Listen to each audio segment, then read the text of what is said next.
Abi, i-tour mo din sila saglit sa room natin. Kaya. Ito yung room namin. Guys, so unahin muna natin yung dito.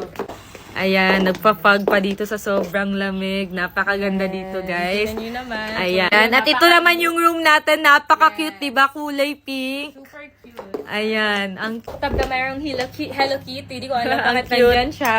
Ito yung Kulay CR. pink. Diba match yun na match? Ayan, Bagay kulay na bagay sa amin. pink. Kulay- Yun na nga, andito yung work namin. And guys, andito yung mga favorite makeup namin. Yeah! And guys, magla-live kami sa account ni Sir Manix Carancia Official and dito din sa account ni Mama. Ila-live namin yung mga makeup, lip products na ginagamit namin, powder sa face namin. Nagtatanong kayo ano gamit namin, lip tint or lipstick. Yes guys, mamaya ila-live namin yan. At papakita namin sa inyo at i-reveal namin sa inyo kung ano yung ginagamit namin makeup. Okay guys, huwag niyong kalimutan yung live namin 1 PM ha, 1 PM. Huwag niyong kalimutan manood sa amin para malaman niyo ko yung makeup na ginagamit namin. Kayo mag-alala kasi super mura, kayang-kaya niyo yan. Super mura guys, kaya mamaya mag-check out kayo sa live namin mamaya.